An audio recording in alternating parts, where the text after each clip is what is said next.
Bonjour à tous et bienvenue dans Casabule, votre émission de bande dessinée, comics et manga en tout genre. On repart pour une nouvelle saison pour vous proposer toujours les pépites du 9e art. Et je suis toujours en compagnie du maître des lieux de cette librairie, l'Octopus à Épinal, Frédéric Kilfiger. Salut Fred. Salut Vincent. Alors les vacances ont été bonnes. Excellent. On repart sur les chapeaux de roue et là, en cette rentrée de bande dessinée, on a vraiment des belles pépites, des belles choses que tu voulais nous présenter.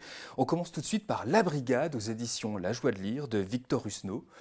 La Brigade, c'est un livre, selon Victor Husneau, comme un espace de liberté, un livre comme une proposition qui ne fournit pas de réponse. Ouais, c'est vraiment un objet littéraire non identifié, parce que ça part dans tous les sens. En fait, l'histoire, c'est on suit Merlin, l'enchanteur, qui se rend bien compte que de nos jours, plus personne ne connaît, ou pas grand monde ne connaît ce qu'il a fait. Il est tombé dans l'oubli un petit peu, il est un peu has-been, et ça le chagrine. Parce que, quand même, je veux dire, c'est l'archétype du magicien. C'est quand même Merlin l'enchanteur. C'est quand même Merlin l'enchanteur. Donc, il se dit, il faut que je refasse un petit peu de notoriété. Il va demander conseil à Pierrot de la Lune, un confrère magicien, qui lui dit, fais une grande quête et tu regagneras de la notoriété. Vas-y, lance-toi. Alors il se dit, ok, je vais partir dans une grande quête, il ne sait pas trop quoi encore, mais parce que c'est Pierrot qui lui prépare quelque chose en secret. Magicien des mots, inventeur de mots, Pierrot, comme ça, qui lui prépare une quête en secret. Cette quête, il ne peut pas la faire tout seul. Non. Donc il va aller embaucher le barbare, qui est l'archétype de tous les barbares, et le fantôme, qui est l'archétype de tous les fantômes. Voilà. Ces trois personnages se rencontrent et c'est parti pour cette quête qui est à la fois très frontale, on va dire. Ils doivent aller quelque part, ils iront quel que soit le coup, et en même temps très allégorique, parce qu'il y a vraiment un univers très... je ne sais pas comment décrire ça, parce que... C'est foisonnant l'univers de Victor Husneau. Alors il a mis 4 ans pour créer cette bande dessinée. C'est une énorme bande dessinée, ça fait 350 pages. 350 pages, c'est un scénario simple finalement au départ, mais alors foisonnant d'idées pour créer un univers féerique, absurde et inquiétant à la fois. C'est un mélange au niveau référence, parce que je pense qu'il ne s'en cache pas, il y a du Philémon de Fred, donc ce grand classique que plus grand monde ne connaît non plus, un petit peu comme Merlin, qui est pourtant séminal en bande dessinée, donc vraiment un jeu autour des lettres, de l'alphabet, du récit, de la langue. Il y a du Claude Ponty, pour un univers un peu jeunesse, avec un dessin très foisonnant, avec beaucoup de petits détails planqués dans les coins, beaucoup de petites références, y compris des références modernes. Il y a énormément de références à aller chercher justement dans son dessin, c'est ça qui est drôle aussi. On se laisse le temps de lire chaque page, chaque case. Ah oui. Et il y a, pour moi, un petit peu d'image d'Épinal. Parce que dans les décors, il y a des personnages un peu cachés. Et du coup, ça rappelle un petit peu les devinettes. Donc c'est un mélange de plein de références classiques et en même temps très novatrices. Le récit part dans tous les sens et en même temps est très linéaire, facile à suivre. C'est drôle. C'est super drôle. Il y a un vrai rythme. Et puis alors graphiquement, là aussi ça sort du lot. Husneau fait référence à Ponty, que ce soit graphique ou littéraire, ou au niveau scénario. Il y a sa propre personnalité, surtout portée par des couleurs bien flashy, Pantone, poussées au max. C'est vraiment un bouquin comme on n'en a jamais lu, et moi c'est ça qui m'intéresse. Ah oui, c'est clair. C'est quand je découvre quelque chose qui... Waouh, ça je connais pas. Et j'aime être plongé dans l'inconnu et j'aime découvrir les règles de cet univers en même temps que Merlin, parce que même si lui sait à peu près où il va, son ami Pierrot lui a réservé quelque chose trappe et il va y avoir quelques surprises auxquelles personne ne s'attend, y compris Pierrot. Parce que c'est un récit qui parle aussi de récit. Donc il y a un côté très... Il y a une mise en abîme à l'intérieur de ce bouquin. C'est très référencé, très métatextuel, on va dire. Et c'est ça qui fait le charme de cet album hors norme. Avec un trait gras, souple, expressif, de toute beauté de Victor Husneau. Et il y a un jeu sur la mise en page aussi bande dessinée, avec des cadres qui se déforment, des jeux de sauts dans les cases. Enfin, c'est brillant. C'est brillant. Et on comprend pourquoi les 4 ans. Et gros bouquin, bel album de la part des éditions de La Joie de lire. C'est vraiment un objet en plus magnifique. Qu'on a envie d'exposer comme ça aussi. Entre réalité et imaginaire, on passe d'un monde à l'autre pour tenter de comprendre le cheminement de l'histoire. C'est vraiment un délicieux moment d'évasion que cette bande dessinée, La Brigade, aux éditions La Joie de lire, qui a fait un super boulot avec cette édition-là. Et c'est de Victor Husneau. Alors, un gros livre encore là dont tu voulais nous parler, ça s'appelle Idéal aux éditions Sarbacane, de Baptiste Chaubard et de Thomas Heymann. Première bande dessinée de la part des deux, un roman psychologique aux allures de récit d'anticipation ou l'inverse. J'ai envie de te dire, nourri par les inquiétudes d'aujourd'hui. Voilà. Alors ça se passe dans un Japon futuriste, pas très très loin de chez... Non, en 2160. Futuriste, mais c'est pas le cœur du récit. En même temps, j'aurais bien du mal à déterminer quel est le cœur du récit. Parce qu'il y a tellement de portes d'entrée dans ce récit, et c'est ce qui en fait sa richesse. Oui. On suit une femme, pianiste de renom, qui a la cinquantaine, et qui vit sur une île qui est un peu à l'écart du Japon, qui a embrassé la modernité. Sur l'île, les androïdes, par exemple, ne sont pas autorisés. Voilà, il y a des androïdes partout dans le Japon, on est en 2160, et cette île est préservée pour garder la tradition japonaise. Et on sait que le Japon, même d'aujourd'hui, vit toujours entre modernité et tradition. Et elle est étrangère à cette île, mais elle est mariée à un Japonais pure souche. Elle sent bien que le désir s'émousse. Ils ont la cinquantaine tous les deux, et elle a une idée. Elle se dit, je vais acheter une androïde qui me ressemble à moi quand j'avais 20 ans, quand on s'est rencontré avec mon mari. Ça va partir en cacahuète complètement. Ah c'est sûr. Évidemment. Mais là où ça démarre comme un questionnement sur le désir, il va y avoir beaucoup de choses qui vont se greffer sur ce récit, assez intimiste, parce que justement, il y a ce côté fermeture sur soi du Japon, il y a le transhumanisme, qu'est-ce qui fait l'humanité d'une personne mécanique. Il y a aussi beaucoup de réflexions sur, elle est pianiste, elle a une blessure à la main, elle ne peut plus travailler. Quelle est son utilité dans la société? Oui, parce qu'elle va être peut-être remplacée par une jeune pianiste aussi au moment de revenir. Donc, et donc tout ça se syncrétise dans ce récit sans que l'un prenne le pas sur l'autre. C'est vraiment un récit très réfléchi et qui pose beaucoup plus de questions qu'il n'en répond. Mais c'est ça qui fait l'intérêt du bouquin. Et alors graphiquement, je trouve aussi que l'auteur s'en sort vachement bien parce qu'il y a un trait à la fois extrêmement rétro avec l'uoyoki japonais traditionnel, et en même temps beaucoup de modernité. C'est un peu raide, mais ça je pense que ça vient du côté architectural. On sent bien volu. la propension à la géométrie des espaces, vraiment à travers son trait ancré, léché, réaliste, besogné, jusqu'à une ultime esthétique vraiment proprette et paisible finalement. C'est très travaillé, et en même temps ça donne cette... Ça donne une froideur au récit. Et une simplicité aussi. Et moi, je trouve que ça marche bien parce que les personnages sont toujours dans la retenue. Ils n'osent pas. Ça se rapproche du caractère japonais aussi, de pas d'excès.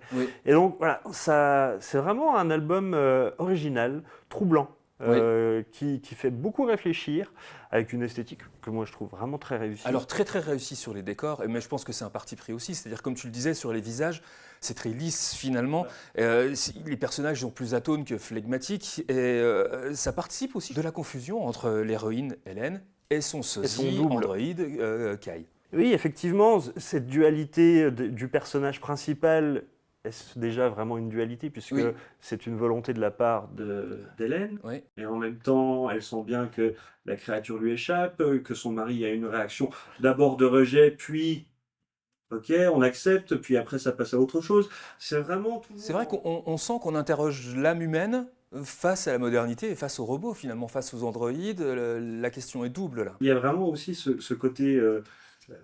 agitation politique japonaise en sous-bassement derrière, qui est quand même très présent. Il y a l'histoire familiale de l'époux. Enfin, c'est un album extrêmement riche. Vraiment très riche. Et pour terminer, au fond, j'ai envie de te dire, le véritable thème du livre ne serait-il pas la solitude marquée entre le soi et le soi? Cet album s'appelle Idéal, de Baptiste Chaubard et de Thomas Heymann. Pour un premier album, c'est très réussi. Et c'est aux éditions Sarbacane. Quelque chose où on retourne dans l'adolescence maintenant. Tu voulais nous parler de cet album, on l'appelait Bébéto, aux éditions d'Argo, de Ravi Ray. Voilà, une histoire d'adolescence. Dans le Barcelone des années 90, on suit un ado qui passe ses étés avec sa grand-mère, qui regarde le Tour de France. C'est l'époque de Miguel Indurain, donc c'est une fierté locale. Et cet ado, il s'ennuie l'été. Et sa seule distraction, c'est d'aller au terrain de foot et jouer avec ses copains. Et il se rend bien compte que il arrive à l'âge où jouer au foot, c'est bien, mais les filles, ça peut être mieux. En même temps, il est encore trop jeune. Et toujours parmi les spectateurs, il y a un plus grand garçon que tout le monde appelle Bébéto, un peu comme le footballeur brésilien des années 90, sans qu'on sache pourquoi, qui est plus grand, mais qui pour autant n'a pas franchi l'étape d'aller voir les filles, de sortir de cet îlot d'enfance. Ouais. Il passe pas encore à l'âge adulte. Et par un peu de hasard, et surtout parce qu'il a absolument besoin de Bebeto dans son équipe pour pouvoir jouer, il va commencer à le connaître un petit peu. Puis après, à découvrir sa famille. Je ne veux pas en dire trop, parce que c'est vraiment une relation d'amitié adolescente, avec ce que ça a de beau, de pur, de tendre, d'acceptation. Et en même temps, c'est très adolescent. Il y a ces colères soudaines. Et puis c'est la peur de l'avenir, la peur d'être adulte, parce que à cette époque-là, on est encore adolescent, mais l'âge adulte arrive, et en règle générale, les ados de cette bourgade-là, ils sont plus destinés à être ouvriers, donc la vie ça va pas être superbe pour eux. Ils sont encore dans cette insouciance-là. Ils sont dans l'insouciance, ils veulent être plus grands, mais ils doutent bien qu'être plus grand, ça veut dire d'autres problèmes. Et donc, il y a vraiment une ambiance que je trouve intéressante. Moi, j'aime beaucoup les récits d'adolescence, parce que ce côté changeant permet de mettre un peu de dramaturgie, de récits forts, et de faire passer beaucoup d'émotions. Et là, je trouve que Raviré arrive vraiment à cibler la vision de l'adolescence, et c'est aussi la vision des années 90. Pas de téléphone portable, galère pour aller voir les copains, les copines, ce genre de choses. Et voilà, c'est vraiment extrêmement touchant. C'est très bien dessiné. Un dessin semi-réaliste d'une maîtrise totale, détaillée, juste, équilibrée. J'avais déjà beaucoup aimé son adaptation d'Ibsen. Et je trouve que Ray est un auteur intéressant à suivre. Il fait jamais le même bouquin, mais en même temps, il creuse son sillon d'auteur qui se pose des questions sur l'humanité en tant que telle. Et je trouve ça vraiment brillant. Ouais, c'est vraiment brillant. C'est rempli de petits moments marquants comme ça, les meilleurs comme les pires. C'est bourré de découvertes, car c'est l'âge des premières fois. C'est lumineux et chargé d'espoir de la jeunesse, quand tout semble possible et si loin à la fois. C'est ensoleillé par le climat catalan. Et donc ça s'appelle On l'appelait Bebeto de Raviré, aux éditions d'Argo, une chronique tendre et un peu cruelle quand même de l'adolescence. Alors là, on va passer à un bouquin totalement innovant, que je n'avais jamais vu ça avant. Ça s'appelle L'Orfèvre, aux éditions Comics Initiative d'Aurélien Lezès. Un bouquin à double lecture, faut le prendre dans un sens, il faut le prendre dans l'autre, c'est du polar. Alors comment dire ça, il y a deux sens de lecture, parce que il faut déjà lire la partie supérieure, juste la moitié du bouquin, que le dessus. Bon. Et quand on arrive à la fin du livre, on le retourne. Et on repart dans l'autre sens. Du dessus. Et en fait, on se rend compte que peu importe le sens par lequel on prend le bouquin, l'histoire fait une boucle, se continue. Et alors, une fois qu'on l'a fini dans un sens, on le reprend dans un autre, ça marche. Parce qu'on se dit, non mais c'est pas possible. Et ça marche. Alors, c'est un polar. Une femme est retrouvée assassinée dans une ruelle de Paris, le crâne défoncé, pendant que des émeutiers mettent à feu et à sang Paris. Et donc tous les personnages sont animaliers. L'enquêteur est un loup. Et petit à petit, on suit la progression de l'enquête, et on va essayer de découvrir qui est cette femme, pourquoi elle a été tuée, et on a la résolution de l'enquête à la fin de cette première partie supérieure. Quand on retourne le bouquin, on ouvre, et là, une femme sort d'une espèce de souterrain, et on va la suivre. Et elle va rejoindre, d'une certaine manière, l'enquête. Avec un autre enquêteur. Avec un autre enquêteur, qu'on a vu dans la partie précédente, qui a pris le relais du premier enquêteur. Et voilà. Je ne peux pas en dire plus. Non, c'est vrai que c'est vraiment un bouquin hors du commun, dans le sens où tout est pensé pour tromper le lecteur. Et honnêtement, on ne peut pas le prendre en défaut. J'ai essayé, pourtant, parce que moi, ça me chatouille. Quand on me met au défi de trouver le truc qui ne va pas, je creuse. Et je n'ai pas trouvé. Non. Ah non, c'est impossible à trouver. Et un boulot phénoménal de la part de l'auteur. 10 ans qu'il a travaillé sur ce bouquin. Je ne sais pas si il n'y a pas un seul animal le même que l'autre. Tous les animaux sont différents. Et alors, il a fait un travail, parce que bon, c'est des personnes humaines à tête d'animaux, mais il a fait un travail sur les visages, sur les expressions, sur la retranscription des têtes d'animaux qui est incroyable, qui est vraiment phénoménal. J'ai rarement vu ça dans la BD zoomorphe, quoi. Il y a vraiment une pluralité il y a un brochet, ou un mérou, je sais pas, mais un poisson. Et il y a des serpents, il y a vraiment... Il y a des oiseaux, il y a des félins, il y a des loups, il y a tout type d'animaux. Dans un noir et blanc... ancré, millimétré. Voilà, il n'y a rien qui passe. En fait, voilà, c'est un bouquin extrêmement maîtrisé, que ce soit au niveau scénario ou au niveau dessin, et qui pour autant n'est pas froid, parce que il y a justement une dose de mystère que l'auteur, mais je veux pas en dire trop, parce que il y a vraiment des éléments à la lecture, on se dit, tiens, ça c'est quand même étrange. L'auteur n'y répond pas forcément, mais après c'est au lecteur de faire son interprétation. Oui, c'est vrai. Et ça, moi, ça m'a fait un peu penser au roman collage de Max Ernst, dont Une semaine de bonté en tête. C'est un polar zoomorphe qui ravira les amateurs de bande dessinée pour son originalité vraiment séquentielle, inédite, et l'extrême minutie de son dessin. On vous le conseille, ça s'appelle L'Orfèvre d'Aurélien Lozès, et c'est aux éditions Comics Initiative. Allez, maintenant on passe à une bande dessinée d'humour aux éditions Fugue Glaciale, parce que ça fait du bien en ce début d'année. Chapatanka, ça s'appelle, de Beignet et de Jocelyn Joret, tome 1, Petite ville sans histoire. Alors c'est une histoire d'une shérif chez les rednecks. Ouais, c'est ça. Elle vit dans un trou perdu. Ouais. Il se passe jamais rien. Ouais. Mais elle, ce qu'elle veut, c'est écrire un grand roman américain. Oui. Et elle se dit, je suis quand même au centre de tout ce qui peut se passer dans une ville américaine. Ouais. Donc, il va forcément avoir... il va se passer quelque chose. Il va se passer quelque chose. Et il se passe des trucs. Sauf qu'elle est tellement nulle qu'en fait, il se passe rien. C'est ça. Et à chaque fois, c'est un contre-pied sur une grosse enquête, un tueur en série, une disparition d'enfant. Et c'est traité de façon, j'ai envie de te dire, complètement débile en fait. C'est complètement débile. Les personnages sont débiles, ont des réactions... mais ça marche, parce que justement, ce décalage humoristique est permanent. Les personnages, malgré tout, sont touchants. Oui. Il y a un côté running gag aussi. Oui. Alors, c'était prépublié dans Fluide, donc c'est des histoires qui font 5-6 pages, mais avec quand même... il y a un liant à chaque fois, une page... Et mine de rien, ça forme un bel album à l'unité scénaristique bien fichue, et surtout, c'est rempli de clins d'œil. On retrace 50 ans de l'histoire du thriller américain. On repasse Massacre à la tronçonneuse, on a du Shining, on a tous ces films-là, grandioses. Tournés en dérision. Oui, complètement tournés en dérision. Plus glacial, ça marche. C'est complètement con, vraiment. D'autant plus que Jocelyn Joret fait un super boulot. Oui. Moi, j'adore son dessin très cartoon. Oui. Et j'avais déjà beaucoup aimé son Kids, son espèce de Walking Dead adolescent. Oui. Mais là, je trouve que dans la manière thriller humoristique décalée, je trouve que ça marche très bien. Avec notamment une très belle mise en couleur aussi. Oui. Très réussie, très lumineuse.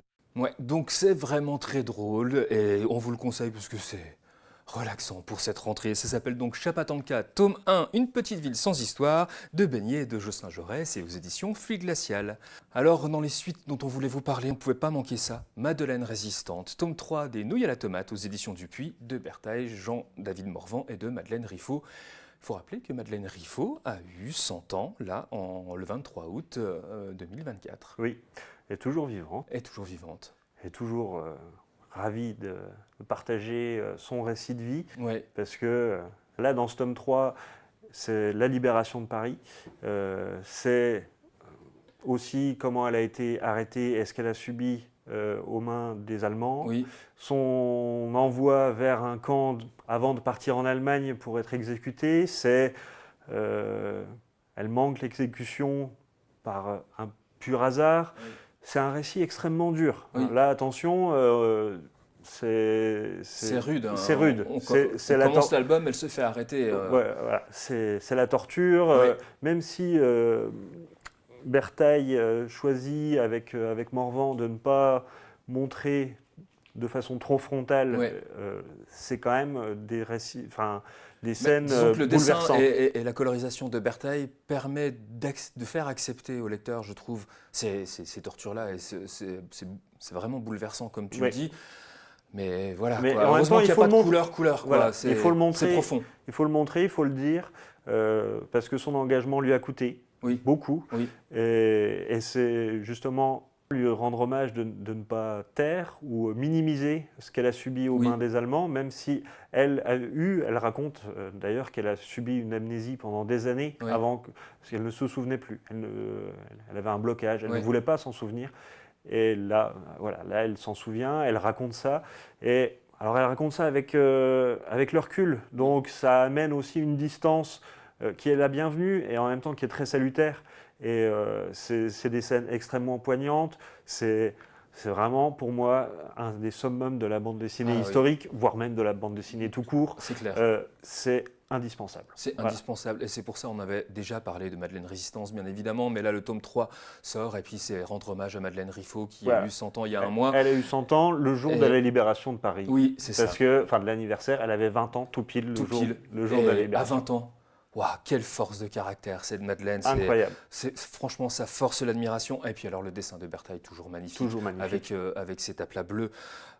Ça reste glaçant, hein, vraiment, cet album, mais le dessin de Berthaille nous apporte vraiment de la beauté là-dedans. Moi, le regard de Madeleine à la page 76 m'a transpercé. Vraiment. Dans son dessin, ça...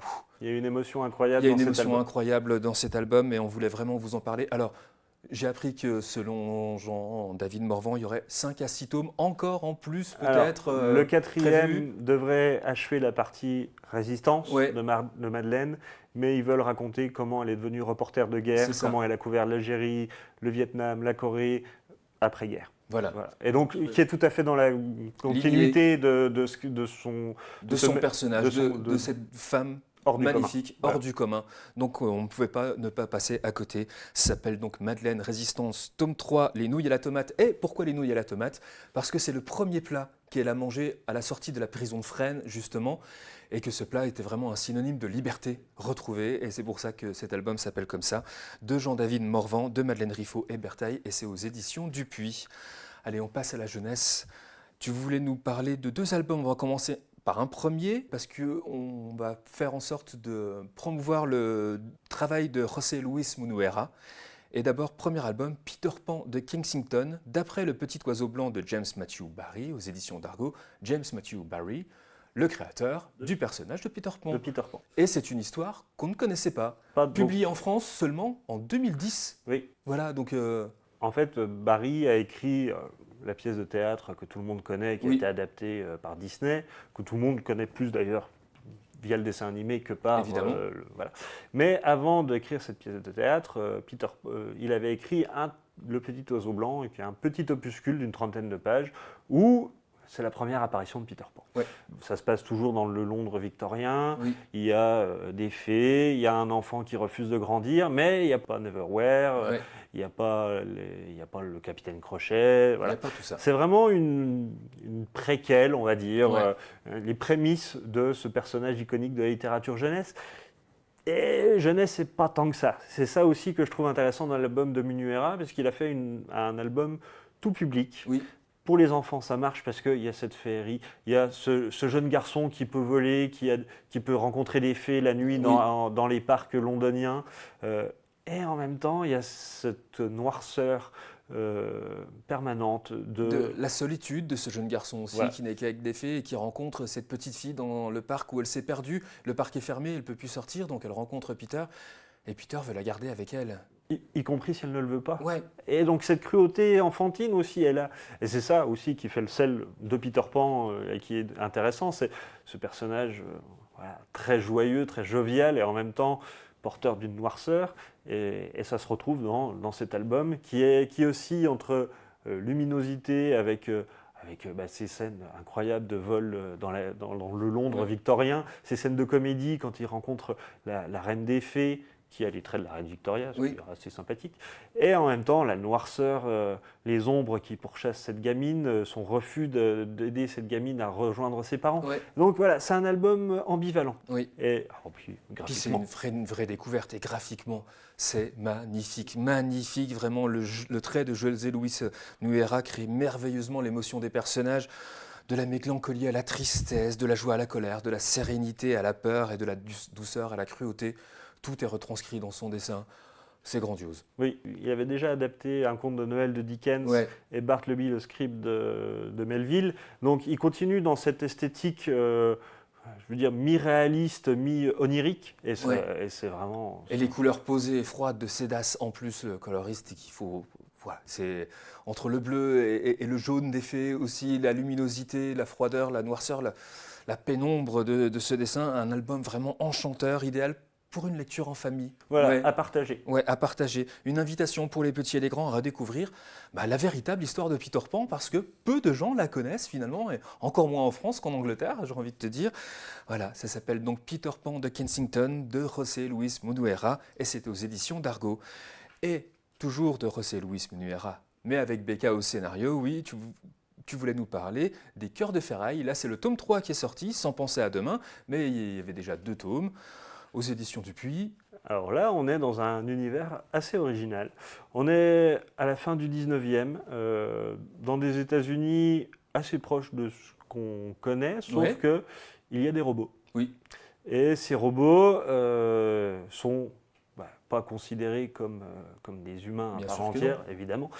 Donc, ils sont dans les champs de coton pour ramasser les récoltes, ils sont brimés, ils sont pourchassés, ils n'ont pas le droit d'écrire, enfin voilà. Et donc, alors, c'est, on va dire, rétro-steampunk avec un message de compassion, antiraciste, parce qu'évidemment, on voit l'allégorie. Voilà. On voit les allégories. On voit les allégories, elles sont transparentes. Chaque album est une histoire différente. Hein, c'est pas à suivre, on peut les lire, peu importe l'ordre. Et je trouve que quand même, on l'a mis dans la section jeunesse, mais petit à petit, on aborde des thématiques de plus en plus adultes. Oui. Le premier montre l'univers, le rejet des robots, le deuxième montre... Et puis ça pose la question de peut-on avoir des sentiments pour une machine, parce que dans le premier, c'est une petite fille qui a une nounou robot, que la mère ne veut plus de cette nounou parce que la petite fille grandit, sauf que c'est un peu son seul ami, ce robot-là, et... On traverse ça dans le premier, mais c'est très enfantin quand même, finalement. Voilà. Mais... Le deuxième aborde la question de la violence. Oui. Et là, ça devient déjà un peu plus dur. Et le troisième aborde la question de l'amour entre un humain et un robot, mais l'amour adulte. L'amour adulte. Et est-ce qu'un robot est capable d'aimer ? Voilà. Donc, il y a une gradation. C'est pour ça que je préfère prévenir, parce que le dessin fait très enfantin. L'univers se prête vraiment bien à une lecture en famille. Mais il y a des thématiques sous-jacentes qui sont quand même... Voilà, vaut mieux se méfier. Mais c'est très réussi, c'est fait avec beaucoup de finesse. Et puis, encore une fois, le dessin de Munuera. Voilà, et un dessin un peu plus jeunesse en plus. Ouais, là, le dessin de Munuera, fait tamponner sur la colorisation, là, plus enlevé, comme tu le dis. Avec quand même dans le deuxième des noirs et blancs intenses aussi. Je ne sais pas quel dessin préféré entre le couleur ou le noir et blanc. Les deux sont magnifiques, surtout dans le deuxième album où il y a ces noirs et blancs. Et puis dans le troisième, ça s'appelle Sans penser à demain. Ouais, c'est vrai que cette question de l'amour entre les humains et les robots, et la question aussi de si l'amour rendait meilleur finalement. Il y a beaucoup de philosophie dans ces albums. Il y a beaucoup de philosophie et ils revendiquent encore plus, je trouve, Becca et Munuera, plus puissamment leur plaidoyer pour le vivre ensemble à travers tous ces albums-là, à travers une histoire d'amour aussi belle qu'inattendue dans ce troisième album. On voulait vous parler de cette série qu'on aime beaucoup. Là, c'est le troisième album est sorti. Ça s'appelle donc Les Cœurs de Ferraille, tome 3, Sans penser à demain. C'est de Becca et de José Luis Munuera et c'est aux éditions Dupuis. Voilà, on a terminé pour cette belle sélection de rentrée. Il y en a pour tous les goûts. Merci beaucoup, Fred. On se retrouve au mois d'octobre pour encore plein de surprises, parce que là, il y a des belles choses qui sortent. Vraiment. Je crois que le mois d'octobre, c'est avec mon chouchou. Voilà, il y a encore plein de beaux albums. Je voulais remercier aussi la communauté d'agglomération d'Épinal de nous soutenir toujours pour cette émission. Je vous rappelle aussi que cette émission est disponible sur le site de Vosges Télévisions, à la rubrique Culture, et qu'il y a toujours la chaîne Petit Casabule sur YouTube. N'hésitez pas à vous abonner pour retrouver toutes ces chroniques de façon séparée. Il est temps maintenant d'éteindre votre télévision et de lire de la bande dessinée, bien sûr. Allez, au mois prochain, salut à tous.